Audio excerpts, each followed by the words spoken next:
Welcome to JD Clips. Please enjoy the short versions of our famous videos and keep learning. And don't forget to subscribe.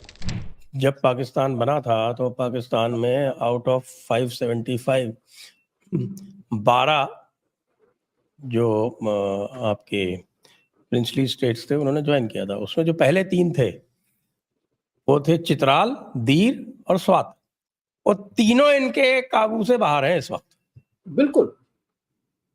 और जो सिंध का जबरदस्ती लिया था कलाट का, बस वही उसके ऊपर जबरदस्ती बैठे, कितने देर बैठ सकते हैं वो open to. Kalat was not a princely state. Kalat was in direct relation with Whitehall, like Nepal and Ceylon. Correct. उसका status That अलग is था। why Kalat was expecting that he will be treated like Nepal and Ceylon. Correct. So अब स्यापा वही है इन लोगों का कि भाई क्या करेगा, कि भाई अभी और क्या लोग, चीन को क्या डर लग रहा है, क्योंकि जो ये रूस भारत चीन का निकल के आ रहा है, चीन का एक और डर है कि एक्सेप्टेबिलिटी भारत का to arrive at a peace और पीस ट्रीटी और an armistice treaty between Ukraine and Russia, acceptability level बहुत ज्यादा है। You are not party to that conflict, while China has been a party to that conflict. So, in the diplomatic domain and international relations, acceptability level Bharat का ज्यादा है जो चीन को अखरता है। जैसे जैसे भारत का acceptability level ज्यादा आता है, चीन को अखरता है, और rather I would say CPC को अखरता है। माओ ने भी गुस्से में था क्योंकि नेहरू का एक्सेप्टेबिलिटी लेवल नाम के एज लीडरशिप वगैरह काफी बढ़ने लगा था, तो he decided he has to be cut to size. अब इनके पास वो पावर है नहीं to cut you to size, तो इसीलिए हाँ यस, यूएस और वेस्ट डरा हुआ है कि रूस, भारत और चीन आपस में मिल जाएंगे। इसमें जो प्रॉब्लम है वो चीन, उसका रूस के साथ भी प्रॉब्लम है, आपके साथ भी प्रॉब्लम।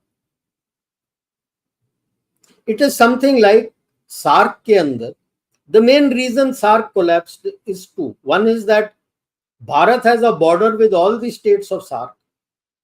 अफगानिस्तान को अलग छोड़ दो, वेदर इट इज लैंड और maritime, but no country of SAARC has a border with another SAARC nation other than Bharat.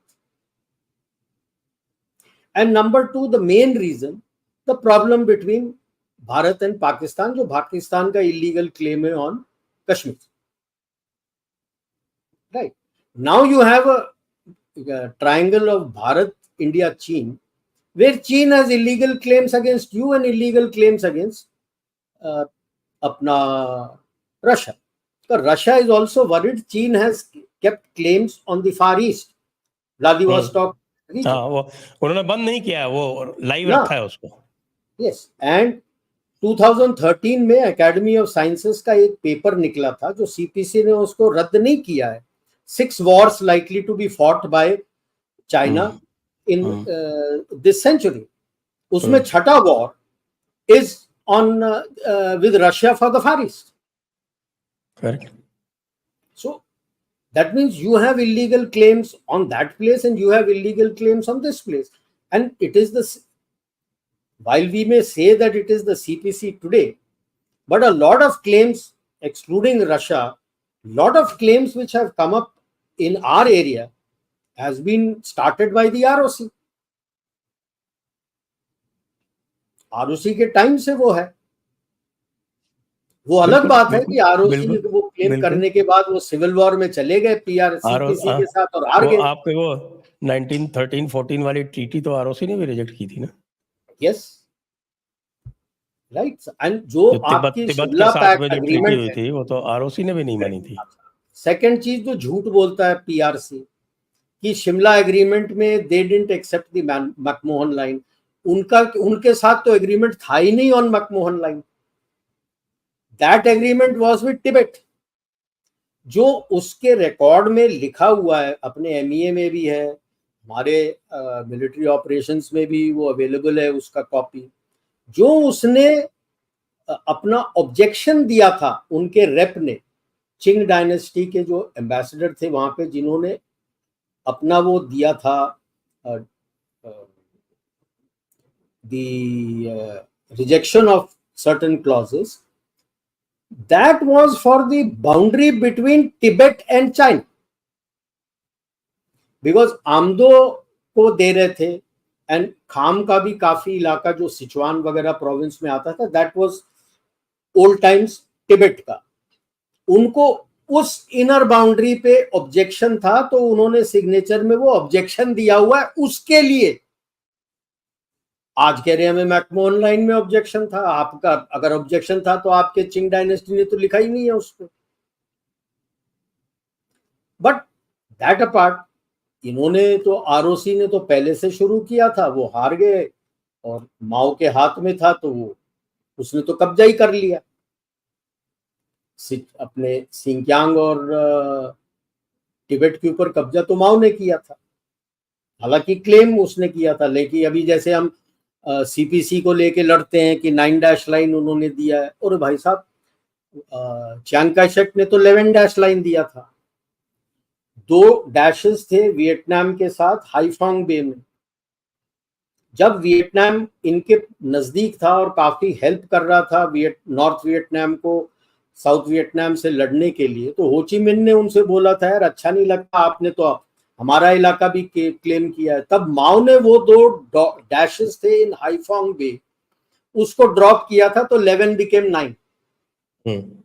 Started with 11 और लेटेस्ट मैप में तो 13 हो गया। वो तो ताइवान के पीछे भी निकाल के गया।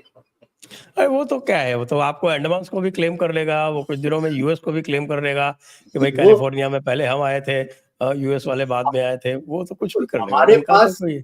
हमारे पास इस तरह क्लेम करने के लिए एक वक्फ बोर्ड है, थैंक्स टू दी वक्फ एक्ट। और इस इलाके में और इस इलाके में वक्फ के जैसे सीपीसी है, जहां भी मत करे वो क्लेम कर लेता है कि ये मेरा है। मेरे डिस्कशंस हैं काफी प्रोफेसर सुभाष काक के साथ। प्रोफेसर सुभाष काक, आप नाम सुना होगा प्रोफेसर सुभाष काक का। यस। तो प्रोफेसर सुभाष काक ने तो पूरा दिखाया हुआ है कि किस तरह से जो कुमार जीव हुआ करते थे कश्मीर में, वो आपके ये जो शिंकियांग है इसके थ्रू गए थे। ये पूरा जो शिंकियांग, इसका काशगर का नाम पुराना काशी है, ये पूरा क्षेत्र जो है इसको उत्तर कुरु कहते थे और ये भारत का भाग था। बिल्कुल।